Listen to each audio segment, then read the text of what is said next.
دروغجن مینا لنډه او دردون کی کیسه. امید لرم چې تر پایه پورې را سره واورئ. لیکوال سمیع الله ایوبی.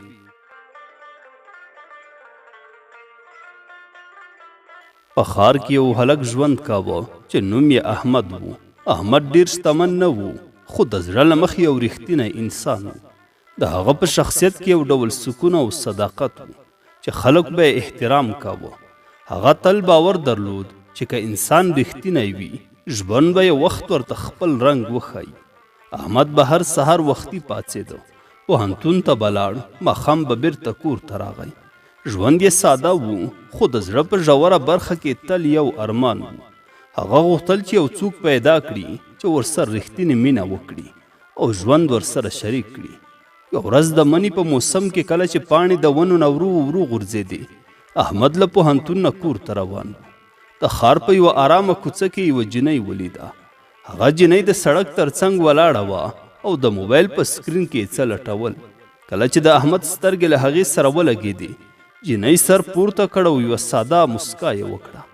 دا مسکا ډېره عادي وه، خو د احمد زړه ته عجیبه احساس ورکړ. داسې احساس لکه چې د هغه د ژوند په اوږده سکوت کې ناڅاپه یو نوی غږ پیدا شوی وي. احمد څو قدمه لاړو، خو بیا یې شاته وکتل. جینۍ لا هم هلته ولاړه وه. د هغې نوم لیلا و. څو ورځې وروسته احمد هغه جینۍ بیا په پارک کې ولیده. هغه په یوه چوکۍ ناسته وه او یو کتاب یې لوسته. د پارک هوا سړه او آرامه وه. احمد زړه کې ډېر فکر وکړ، خو بیا جرأت وکړ او ورنږدې شو. هغه په آرام غږ وویل، بخښنه غواړم، زه دلته کېناستلی شم؟ لیلا سر پورته کړ. د هغې سترګې آرامې وې. هغې مسکا وکړه او ویې ویل، هو ولې نه. همغه ورځ د دوی د پیژندنې پیل و. ورو ورو دوی هره ورځ یو بل سره لیدل. کله به پارک ته تلل، کله به د ښار په کوڅو کې قدم وهه. دوی به د ژوند په اړه خبرې کولې، د راتلونکي خوبونه به یې شریکول. لیلا به کله کله احمد ته ویل، احمده ته ډېر ښه انسان یې، زه فکر کوم ته به یو وخت ډېر بریالی شي. احمد په مسکا کوله ویل به یې، بریا هغه وخت معنا لري چې انسان یوازې نه وي. ورو ورو د احمد زړه د لیلا سره وتړل شو. هغه احساس کاوه چې دا هغه انسان دی چې د ژوند لپاره یې انتظار کاوه. خو د دې مینې تر شا یو راز پټ و. له بلې خوا لیلا له یو بل هلک سره هم مینه درلوده. هغه هلک کامران نومېده. کامران د ښار له شتمنو کسانو څخه و.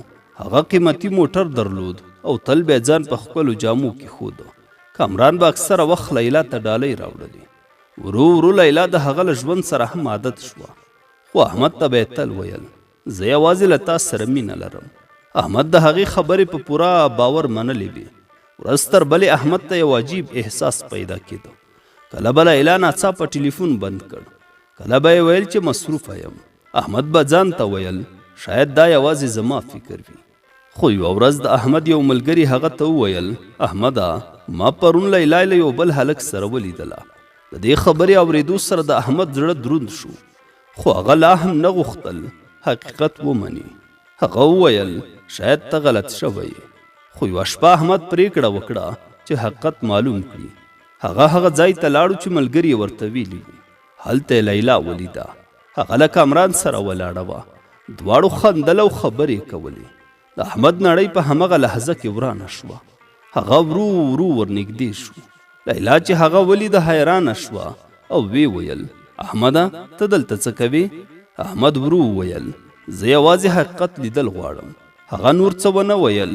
هغه شپه احمد پرېکړه وکړه چې دا اړیکه ختمه کړي.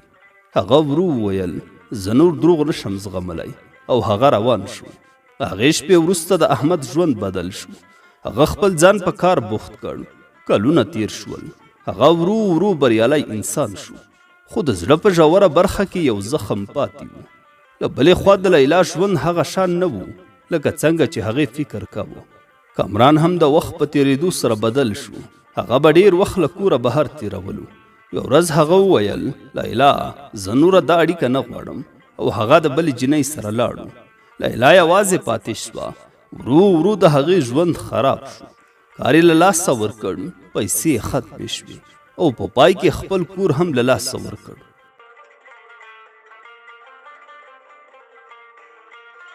کلونه وروسته یوه سړه ورځ وه. د ښار په یوه څنډه کې یوه ښځه ناسته وه او خلکو ته یې لاس اوږد کړی و، خیرات یې ټولوو.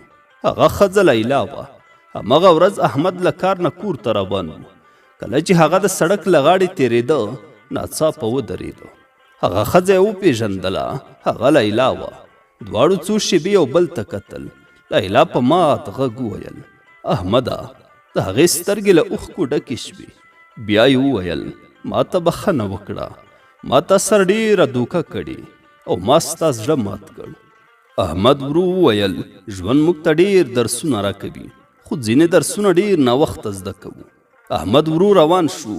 لیلا د هغه شاته کتل او پوهه شوه چې انسان کله کله د خپل ژوند تر ټولو قیمتي انسان له لاسه ورکوي او کله چې حقیقت درکړي ډېر ناوخته وي. کله چې احمد له لیلا نه جلا شو هغه هڅه وکړه چې خپل ژوند بدل کړي. هغه پوهېده چې که همداسې د تیر وخت په فکر کې پاتې شي ژوند به یې ودرېږي. نو هغه خپل ټول وخت کار ته ورکړ. احمد شپه ورځ کار کاوه. کله به ډېر ستړی شو خو بیا به یې ځان سره وویل ژوند باید مخکې لاړ شي. ورو ورو کلونه تیر شول. احمد اوس یو بریالی انسان و. هغه ښه کار درلود، خلکو به یې احترام کاوه او ډېر کسان به د هغه مشورې ته اړتیا درلوده. خو د هغه زړه کې یو ځای لا هم خالی و. کله کله به د ماښام په وخت کې همغه پخواني پارک ته لاړو. هغه پارک چې یو وخت به یې له لیلا سره پکې ساعتونه تېرول. چوکۍ لا هم هلته وه. احمد به پرې کېناسته او د پخوانیو ورځو په اړه به یې فکر کاوه. هغه به ورو ویل ځینې خاطرې هېڅکله له زړه نه وځي. له بلې خوا د لیلا ژوند ورځ تر بلې خرابېده. کله چې کامران هغه پرېښوده هغې فکر کاوه چې شاید ژوند بیرته سم شي، خو داسې ونه شول. هغه کار له لاسه ورکړ. ورو ورو پیسې ختمې شوې.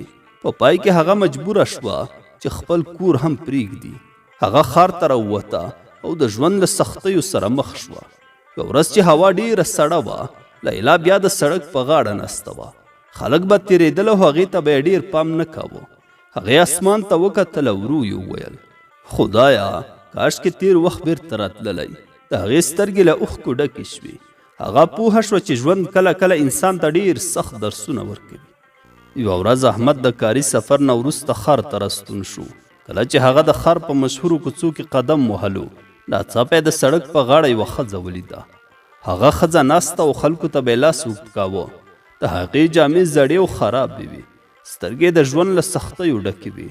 احمد ورو ورنږدې شو او پوه شو چې هغه لیلا ده. دواړو څو شېبې یو بل ته وکتل.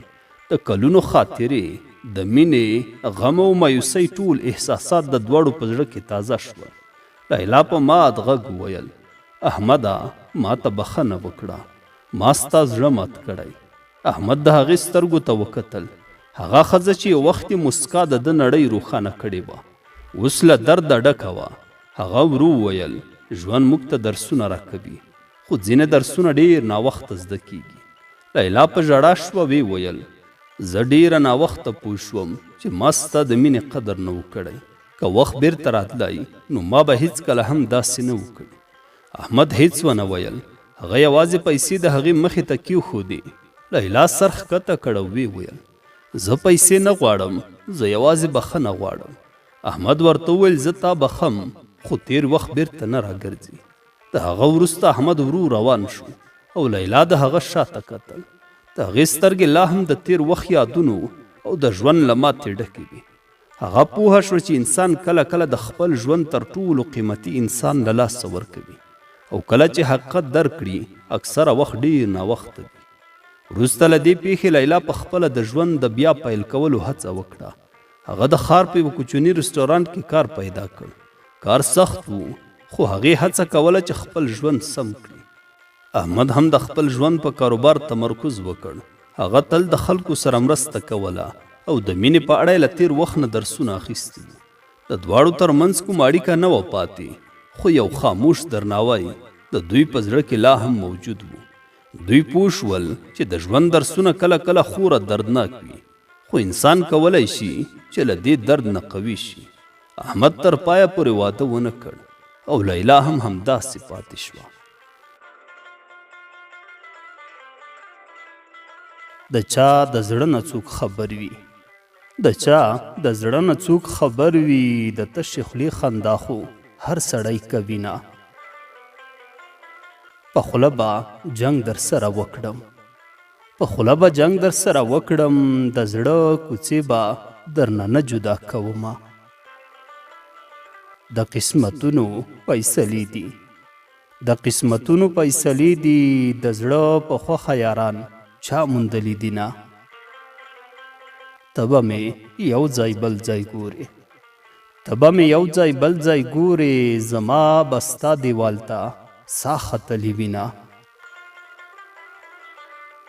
زما او ستا ترمنځه غرونه، زما او ستا ترمنځه غرونه، سلام د باد سره شامل کړه چې راځي نه. ښه شوه چې تا نه راپوره شوه، ښه شوه چې تا نه راپوره شوه، چې ملامته درته زه نه شوم مینه. وطنه غم دې زورور دی، وطنه غم دې زورور دی، د جانان غم دې رانه هیر کړلو مینه. روغه راستی مې ورپسې شه، روغه راستی مې ورپسې شه، چې جانان روغ په لاره ځي ټکرې خوري نه.